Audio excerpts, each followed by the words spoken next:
ঘনিয়ে আসছে ত্রয়োদশ জাতীয় সংসদ নির্বাচন। দিন যত যাচ্ছে ততই বাড়ছে হিসাব নিকাশ।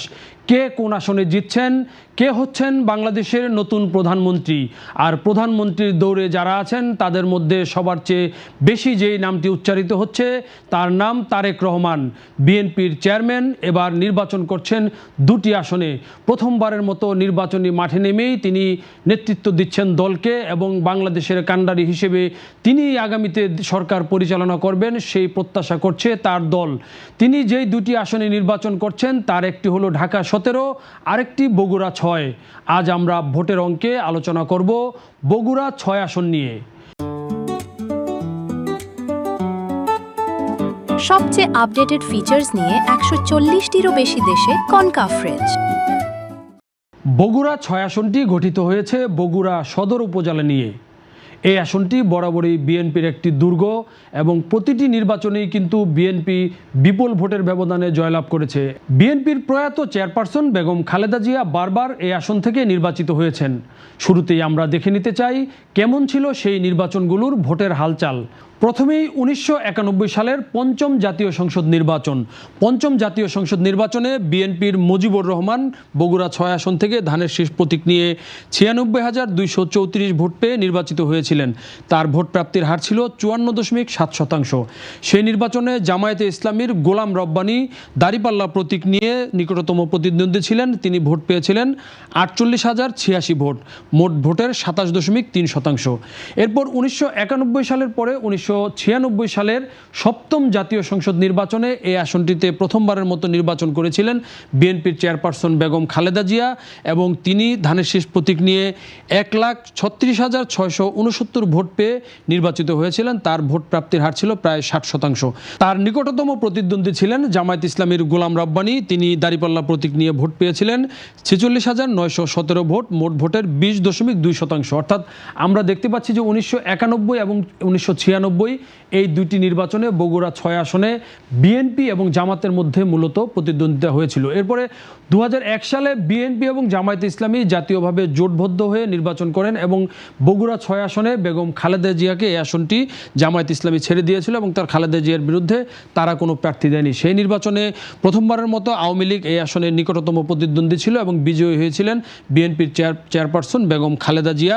সেবার তিনি ধানের শীষ প্রতীক নিয়ে ভোট পেয়েছিলেন 2,27,355 ভোট, অর্থাৎ মোট ভোটের 78.6%। এবং এটি ছিল জাতীয়ভাবে একটি রেকর্ড। 2001 সালে এই 78 অর্থাৎ প্রায় 79% ভোট কিন্তু বেগম খালেদা জিয়া পেয়েছিলেন ওই নির্বাচনে।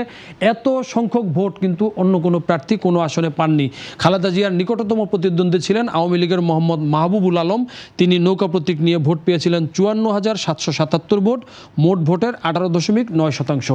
এ হলো 2001 সালের চিত্র। এরপর 2008 সালেও বিএনপি এবং জামাত জোটবদ্ধভাবে নির্বাচন করেন এবং সেবারও কিন্তু বেগম খালেদা জিয়া এই আসন থেকে নির্বাচিত হন। তিনি ধানের শীষ প্রতীক নিয়ে ভোট পেয়েছিলেন 1,93,792, মোট ভোটের 71.6%। এবং তার নিকটতম প্রতিদ্বন্দ্বী ছিলেন আওয়ামী লীগের মমতাজ উদ্দিন। তিনি নৌকা প্রতীক নিয়ে ভোট পেয়েছিলেন 74,634, অর্থাৎ মোট ভোটের 27.6%। এই 2008 সালের এই নির্বাচনের পরে বেগম খালেদা জিয়া এই আসনটি ছেড়ে দিয়েছিলেন, অর্থাৎ তিনি ওই নির্বাচনে সারা দেশে মোট 5টি আসনে নির্বাচন করে 5টিতেই নির্বাচিত হন এবং তিনি এই বগুড়া 6 আসনটি ছেড়ে দেওয়ার পর ব্যারিস্টার জমির উদ্দিন সরকার, বিএনপির সিনিয়র নেতা, তিনি এই আসনের উপনির্বাচনে বিএনপির প্রার্থী হিসাবে নির্বাচন করেন এবং তিনি বিজয়ী হন। একইভাবে 1996 সালের নির্বাচনেও খালেদা জিয়া যখন এই আসনটি ছেড়ে দিয়েছিলেন তখন বিএনপির প্রার্থী এই আসনে নির্বাচিত হয়েছিলেন। অর্থাৎ যতবারই এই আসনটিতে নির্বাচন হয়েছে প্রত্যেকটিতে কিন্তু বিএনপি এখানে নির্বাচিত হয়েছে। এবং 2018 সালে যে নির্বাচনে জাতীয়ভাবে সব দল অংশগ্রহণ করেছিল এই আসনটিতে বেগম খালেদা জিয়া তখন কারাগারে থাকায় তার এই আসনে মির্জা ফখরুল ইসলাম আলমগীর, বিএনপির মহাসচিব, তিনি এই আসনে নির্বাচিত হয়েছিলেন এবং মির্জা ফখরুল ওই নির্বাচনে ঠাকুরগাঁওয়ে তার নিজের এলাকায় পরাজিত হলেও বগুড়া 6 আসনে কিন্তু বিজয়ী হয়েছিলেন। তবে ব্যাপক কারচুপি এবং রাতের ভোটের অভিযোগ এনে বিএনপি ওই নির্বাচনের ব্যাপক সমালোচনা করেছিল এবং মির্জা ফখরুল তার প্রতিবাদে সেবার কিন্তু শপথ গ্রহণ করেননি। সবচেয়ে আপডেটেড ফিচার্স নিয়ে 140টিরও বেশি দেশে কনকাফ্রেজ। মির্জা ফখরুল যখন এই আসনটি শপথ গ্রহণ না করার কারণে আসনটি শূন্য হয় এবং পরবর্তীতে 2019 সালে এই আসনে উপনির্বাচন হলে বিএনপির প্রার্থী গোলাম মোহাম্মদ সিরাজ জিএম সিরাজ তিনি আবার ধানের শীষ প্রতীক নিয়ে এই আসন থেকে নির্বাচিত হন। অর্থাৎ আওয়ামী লীগের সময়েও কিন্তু যেই নির্বাচন এবং উপনির্বাচন দুটিতেই কিন্তু ধানের শীষ এই আসনে নির্বাচনে বিজয়ী হয়েছে। অর্থাৎ এই বগুড়া 6 বিএনপির আসলে একটি ঘাঁটি এবং সেইখানে এবারের নির্বাচনে 2026 সালের নির্বাচনের কি অবস্থা আমরা একটু দেখে নিতে চাই। শুরুতেই এই আসনের ভোটার অবস্থা কি আমরা জানার চেষ্টা করব।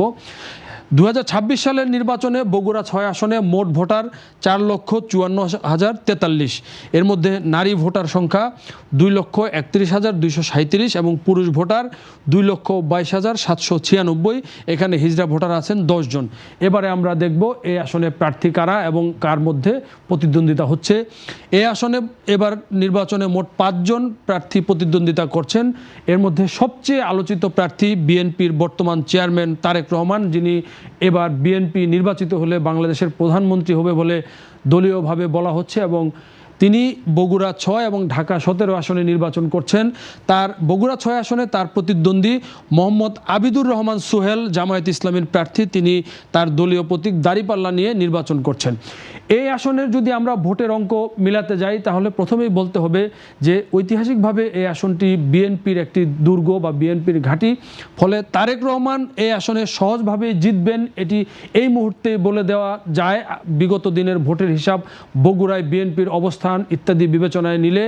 তবে আবিদুর রহমান সোহেল তিনি কিন্তু হাল ছাড়ছেন না, তিনিও ব্যাপকভাবে তার প্রচারণা চালিয়ে যাচ্ছেন। বগুড়ার মানুষ তারেক রহমানের দিকে তাকিয়ে আছে, কারণ তারা আশা করছেন যে তাদের আসন থেকে বিগত দিনে বেগম খালেদা জিয়া যেমন বাংলাদেশ পরিচালনা করেছেন, একইভাবে তারেক রহমান প্রধানমন্ত্রী পদ নিয়ে তিনিও দেশ পরিচালনা করবেন, সেভাবেই বিএনপি কিন্তু সেখানে প্রচার চালাচ্ছে।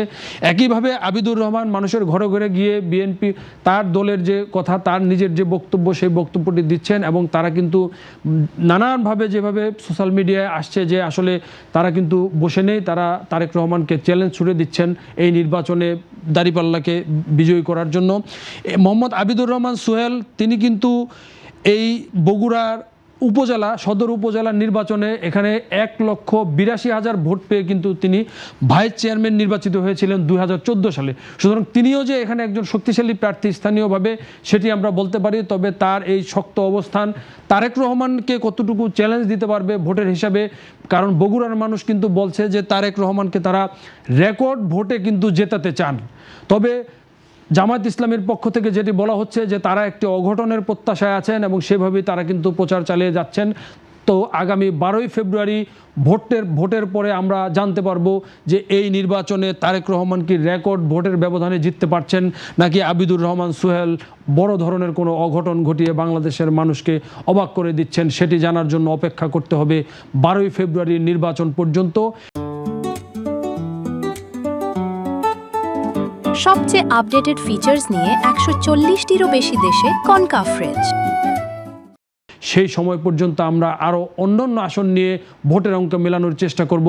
আশা করি দর্শক বাংলাদেশ প্রতিদিনের ফেসবুক পেজ এবং ইউটিউব চ্যানেলে সাবস্ক্রাইব করে আমাদের সঙ্গে থাকবেন।